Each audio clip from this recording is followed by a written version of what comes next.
Talikod ka. Oh, ayun o. No! Diba? Talikod ka. Nagkaroon ng parang layer. Wait. Teka ka muna. Wala akong ginawa iba. Meron akong buntot. Bakit mo ko ginagawang kamukha mo? Wala kang magawa, ano? Bakit ako may buntot? Okay na po, kuya. Okay na? Kuya, okay na po. Okay na po, kuya. Gian, Po! I love sumisigaw ka it. ba dahil sa saya? Opo, ang saya-saya ni Gina. Saya-saya ko po. Ay, kay Gina. Ngayon naman, Ikaw ang gugupit. ay ipagkakaloob natin kay Mickey ang pinaka-asam niyang haircut.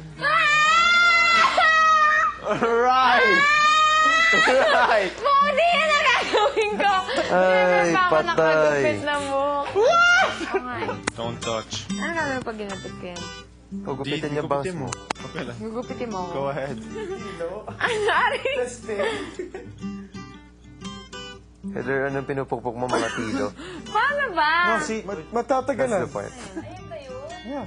Hindi naman Hindi naman gumamit. Hindi yan isda, Jay. Hindi dinidikdik Paano yan. mo? Diinan mo. Hindi naman. Hold it and just Diin, scratch it down. padaanan mo lang. Clip.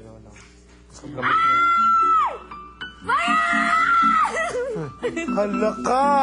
Hindi pa, wala pa. Hindi ko muntik It's okay. lang. It's okay. Muntik lang. It's okay.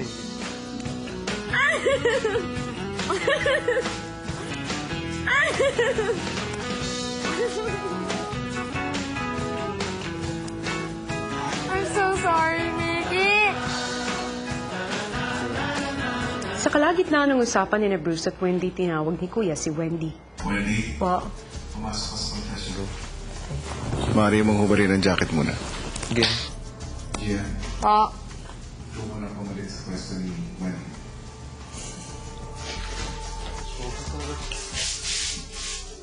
Kuya Bruce, sorry. Saan? Ah, Sorry sa... ito. Saan? Ito. Bakit ka nagsasabi? Amoy Ate Wins. Okay na kayo? Getting there. Yeah. Getting there kasi si Gian eh. What? Ano ginawa ko mo? Inaaning ka lang. Naging feeling ko po, ganun siya talaga. Pagka yung feeling niya, hindi naman ako mawawala. Hindi niya naman ako masyadong iniintindi. Panibanggit niya ng pangalan ng Gian. Tapos tanong siya ng kung gagawa na sila ng cookies. Tapos, basta parang bigla na lang silang naging super close. Ang naintindihan ko ay nagsiselos ka kay Gian? Hindi po, naiinis po ako kay Bruce. Yun po. Paglabas mo ba rito, ay pagpapatuloy niyo ni Bruce ang pag-uusap? Siguro po. Kasi magkasama po kami sa damit. Andun na si Gian. Wow! So, hindi na lang ako sige. Ikaw na lang ang gumapit kay Mickey. paglabas ni Wendy, muli siyang pinabalik sa confession room at sa pagkakataong ito, kasama na si Mickey. Habang si Bruce at Gian naghihintay pa rin sa labas. Bigyan niyo ako ng 30 seconds na appeal. Oy! Ikaw, Mickey, ang i-appeal mo ay si Gian ang gugupit sa'yo. At ikaw naman, Wendy, kung bakit hindi ikaw ang gugupit kay Mickey. So, bakit po si Gian po dapat magkupit po sa akin po is first of all, diba ginupitan ko po siya.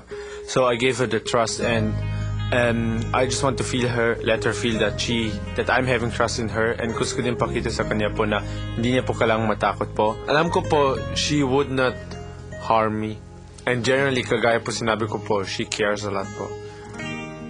Yun po. She cares a lot kanino? Sa akin po. Unang-una po, kuya, marami akong mga pinag-iisip ngayon. So, baka pag ginupit ako sa Mickey, mapagdiskitahan ko yung buhok niya, baka kung ano lang ang magawa ko dyan. Meron lang po akong mga bagay na inaayos ngayon na mga pinag-uusapan po namin ni Bruce. Ano ba yung magulong bagay? Ano ba?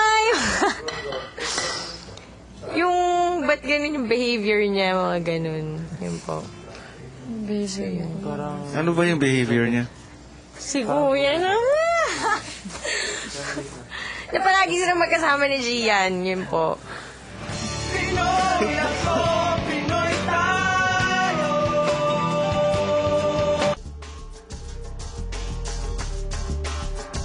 Na palagi sila magkasama ni Gian. Yun po. No. Ano iniisip mo? Wala yun, Honestly. Sorry, Kuya Bruce. Gian, ano ka ba? Wala yun. Jelly? Jelly? Ito lang ako. Sorry. Ano ba? Hindi ko alam na ganun. It's not what you think. Hindi talaga. Sige, kailangan mag-usap kayo.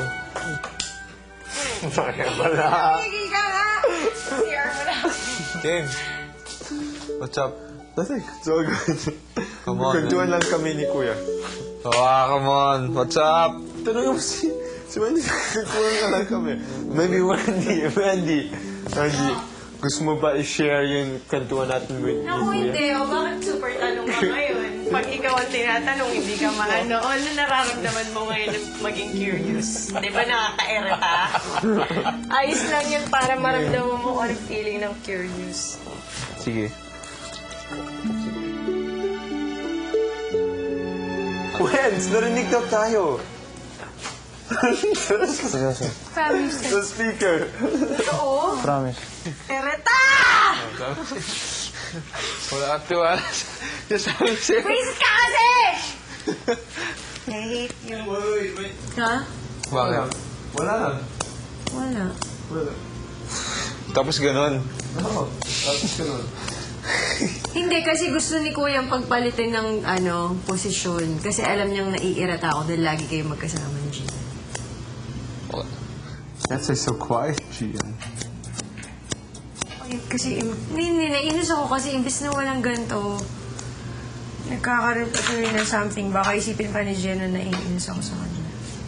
Alam mo yan, Bruce, na sa'yo ako naiinis. Oo nga. Yun nga, sinasabi ko sa kay Gian kanina na ikaw, para mas maintindihan niya na ikaw talaga magsabi. Bakit siya kailangan? Hindi naman siya involved dito. Ikaw yun. Kaya nga, sinabi ko nga, sinabi ni Saisi kanina na si Wens, ikaw na. Ikaw kasi yung problema dito. Walang Gian, walang ikaw. Alam ko. Yung mga action mo, yun. Oh, Kahit ganun yung nararamdaman ko, kahit kailan hindi ko pinaramdam sa kanya na ganun. And kahit sa mga taong kinukwento ako, palagi ko sinasabi na sa'yo ako naiinis. Kaya nga. Pero syempre, ano magiging dating sa kanya? No? Wait, sino ba nag-decide na iparinig? Kids! Ikaw kasi, gara mo kasi. So, sa akin lahat sisi. O, kung yan kinausap mo na ako, wala nang ganyan. Okay, sige. Give she the right to say to me na it's all my fault. So, sa akin Sorry, lahat. nabigla lang ako nun. Ako yung Hindi ko sinasabi maintindihan mo, pero alam mo, di ba na may something kami before? Na lang ako, na